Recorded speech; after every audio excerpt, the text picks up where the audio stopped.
So 2 days ago, Israel launched a bombing campaign dubbed Operation Protective Edge against Gaza that's still ongoing.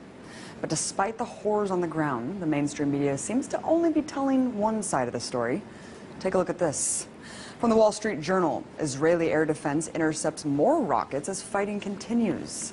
And the LA Times goes on to declare that Palestinian rockets reach farther into Israel. And lastly, the New York Times makes it seem like there's an equal playing field by stating Israel and Hamas simply exchange fire. Well, I guess I really can't expect more from a media apparatus that essentially works as stenographers for the U.S. government.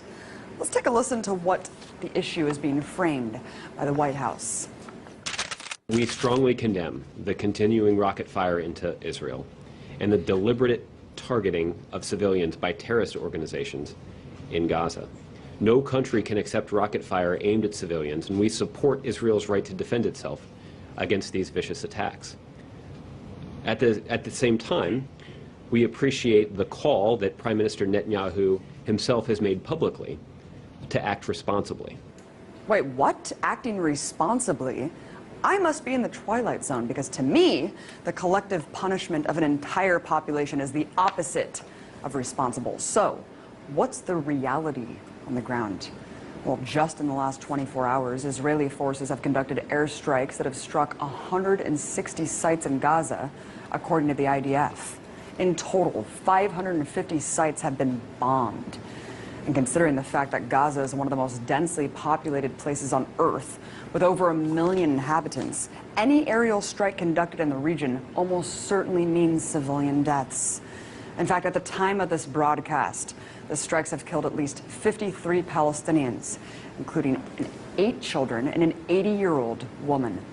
According to the Palestinian Minister of Public Works and Housing, at least 50 homes have been destroyed so far and 1,700 damaged. So when the IDF talks about hitting, quote, Hamas targets, remember that Hamas is the democratically elected leadership of Gaza, which could mean any government building or social services for Palestinians. So while the U.S. government can go on and on about Israel's right to defend itself, take heed of the increasing death toll in Gaza and the fact that no Israelis have yet died as a result of Hamas rockets. Look, I denounce deadly force on both sides. But it's important to not frame this as a cycle of violence that's equal. One is the colonizer-oppressor, the other, the colonized oppressed. As IDF General's son Miko Piled said just yesterday on the show, there are 2 choices for Palestinians in occupied territories: to completely surrender or resist. And resistance is what we're seeing now. I'm sick of my Palestinian friends losing their friends and family every time Israel goes on the offense against innocent people living in an open-air prison.